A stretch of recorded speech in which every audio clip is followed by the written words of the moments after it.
So I've seen a lot of iterations of this skirt by Daria Pattern Making, and I really wanted to make it for myself. So I got hold of the pattern and I printed it out on just regular printer paper. Then I assembled it. I like to use liquid glue. It's kind of weird. I guess I just like it because I don't have like, I don't know, tape hanging everywhere and edges not flush. So I glued the whole thing together and then I cut it apart.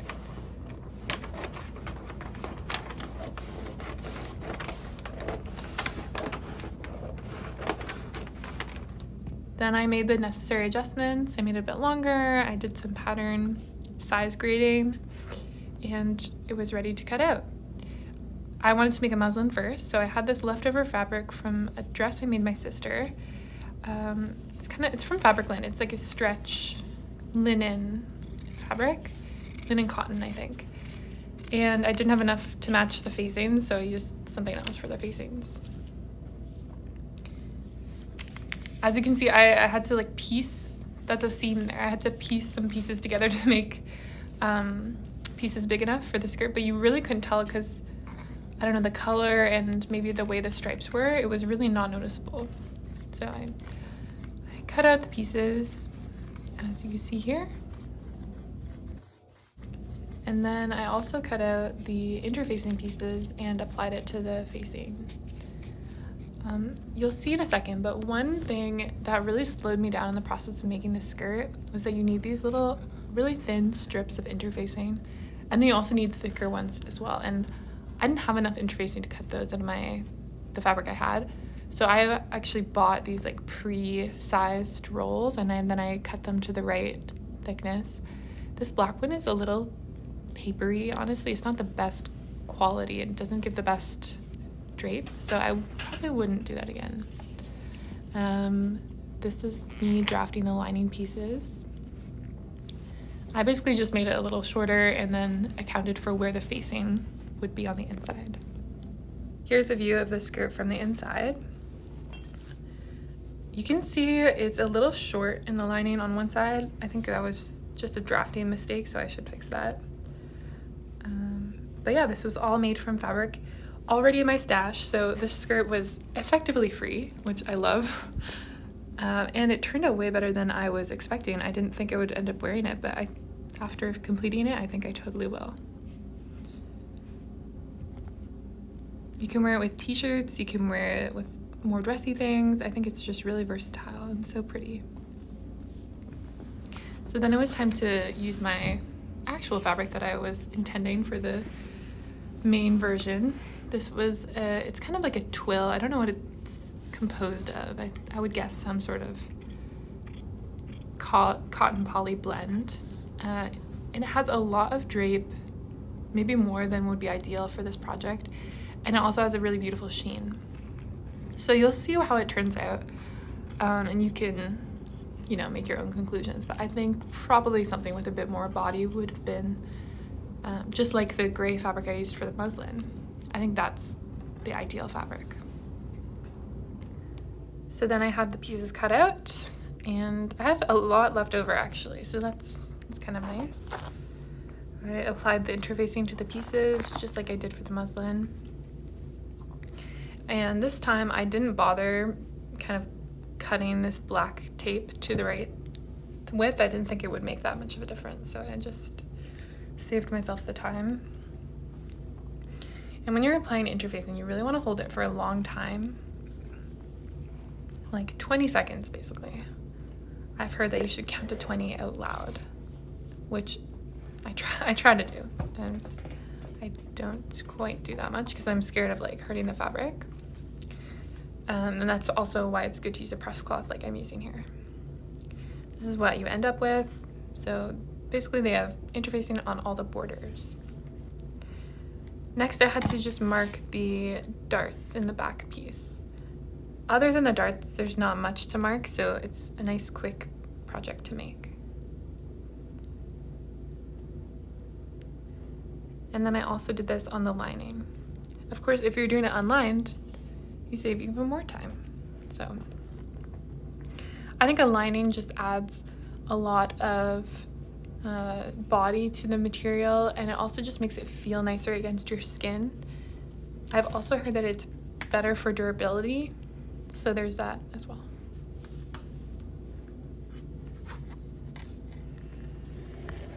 Next up, we're to sew the darts, and I'm really making sure to press these.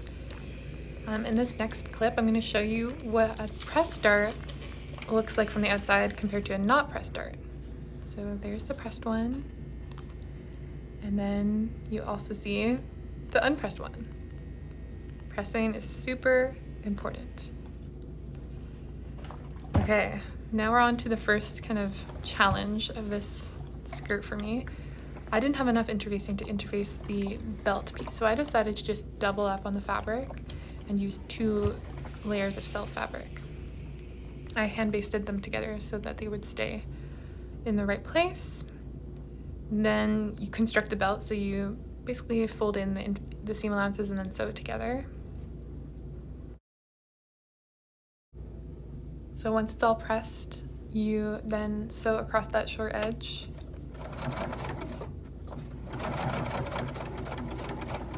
And then after that, you're going to turn out that corner. And here's where I ran into my first issue.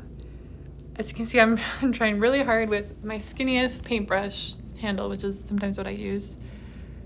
And this is as good as I could get it. It's not very pointy.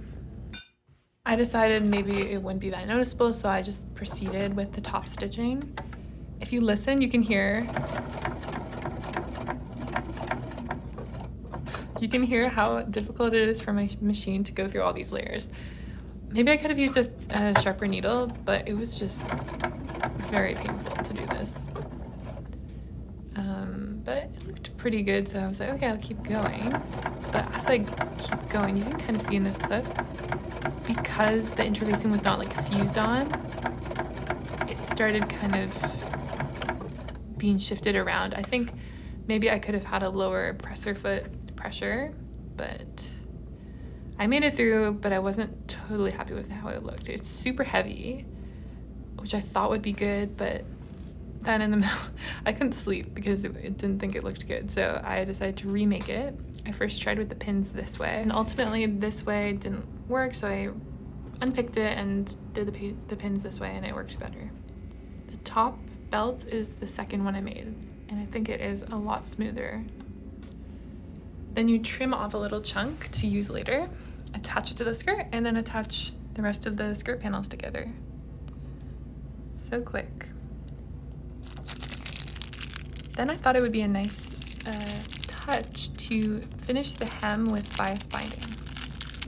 So the first step in applying bias binding is unfolding it. This one was double fold. So you'll unfold all of those until it's one single layer.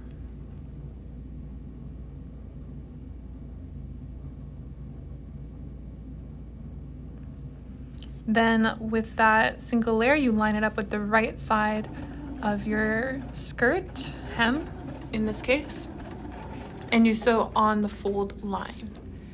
From there, I trimmed it a little bit, and then I refolded everything like how it came, but you encase that raw edge in the fold. Then you stitch in the ditch for the best finish. Here's what it turned out with. I got a bit of roping, which is when you kind of see those diagonal lines, but it didn't bother me enough to unpick. Okay, next is you've got to press the hem and also press the front edges, I guess. So I used just a piece of cardboard as a guide on how much to turn over.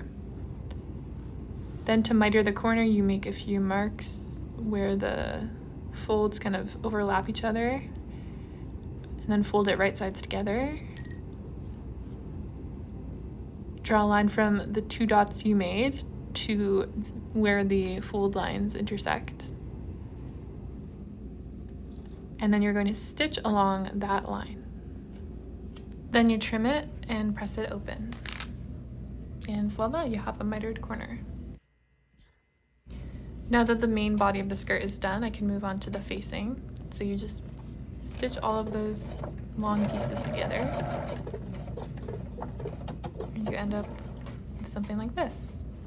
Ignore the water spot, that's just from my iron. It goes away. This next step is kind of optional. It's hanger loops, so you can hang it up in your closet.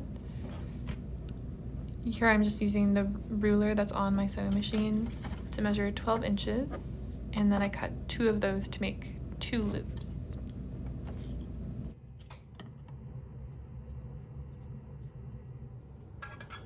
Most ribbon is polyester, so to make sure that it doesn't fray, the best way is to actually melt the ends.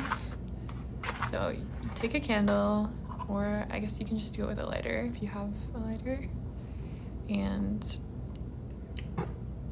then you're gonna basically dip the ends into the candle. Try not to burn it, just melt it. I wasn't the best at that. I think I kind of burned them, but yeah, you stick it in close to the flame, and it's really fun to watch. You see it melt. Yeah, I singed it a little bit. It's hard when the flame, if you're using an old candle, the wick is really far down, so it's probably better to use a smaller or more new candle. And then I attach that to the facing. Next up is lining. This is a rayon Bemberg. I already had this in my stash, so I didn't have to buy it. Bemberg is really cool against the skin, and it feels so nice against your legs. If you watched my video on my black satin skirt, this is the same technique that I used to hem that skirt. So you just take band roll and you just put it onto the right side of the fabric, stitch it, press it, and turn it over and stitch again, and then you can pull the comb out. And that's the hem I ended up with. Then I attached the facing to the lining, and I have basically 2 skirts I'm gonna put together. Okay, here was a bit of decision making I had to do. So I had 2 sets of metal D-rings, one in more of an antique gold, and then one in this shiny, more modern gold. And this one I'm taking out of the bag here, these ones are cast, so there's actually no break in the metal at all, versus the antique ones have a little tiny gap in the straight edge. I was kind of leaning towards the shiny gold ones, but I decided to take it to Instagram for a poll, and the winner was shiny gold. So sorry if you preferred antique gold. So then you attach it to that side of the skirt, and then you're going to sew the lining to the main fabric.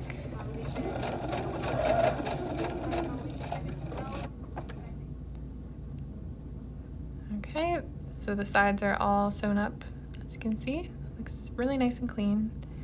And then all that's left to sew really is the top edge there.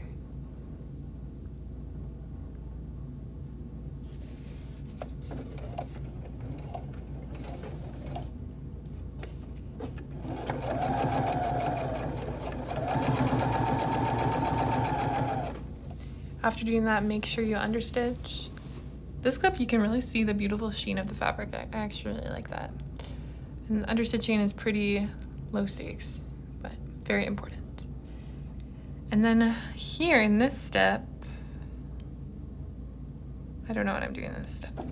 But anyway, eventually it got to be time to top stitch the hem and front edges. Now, I don't know what it was. Maybe it was the presser foot pressure, maybe it was, too thin, too small of a stitch length, but it looked really bumpy. So I actually spent a long time unpicking it, and I decided to redo it because I knew it was gonna bother me. So this is it with a slightly longer stitch length, and it was better, but in the back there it got kind of ripply. I don't know why. It could be the interfacing as well, because the interfacing was kind of cheap. So, I don't know. A lot of things I think I could have done differently. Maybe this fabric is just not a good match. Maybe the bias binding made it too stiff of a hem. I'm not really sure. Okay, and then I'm stitching in the ditch just to attach, to make sure the facing and the lining don't separate from one another. Bit of added security. Then you need a buttonhole to keep the other side of the skirt from just kind of sagging down. So you do the buttonhole, and then I open mine with a seam ripper, which apparently is controversial. So I guess look away if this bothers you. I'm pretty careful. I find if you go from each side towards the middle, then there's less chance of slicing through the whole thing. Then you want to seal in those raw edges so they don't fray with fray check. It's just this little like glue that you put on.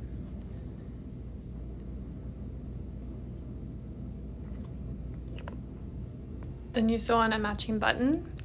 This one doesn't show from the right side, so you can really pick any button. And then you also need to sew on a snap if you want that added security, so you're not worried your skirt is gonna like fall off. And that's the last step. All right, now it's time for the reveal. So positives about the skirt: I love the color, I love the style, I like the length, and I like the fit. So those are a lot of good things. Now I did run into problems with the interfacing that I used along the edges, that black papery stuff. It really did not mesh well with this drapey fabric. As you can see, it gave me a lot of issues, like it showed seam allowances and it just made the hem kind of hang weirdly. I think part of it is also maybe my presser foot pressure, like I mentioned before. So it's too bad. Maybe I'll try to like fix it, or maybe it will get better in the dryer. But I don't think it will keep me from wearing it. I think there's enough good things about this skirt to make it wearable. So thanks for watching, and subscribe for more.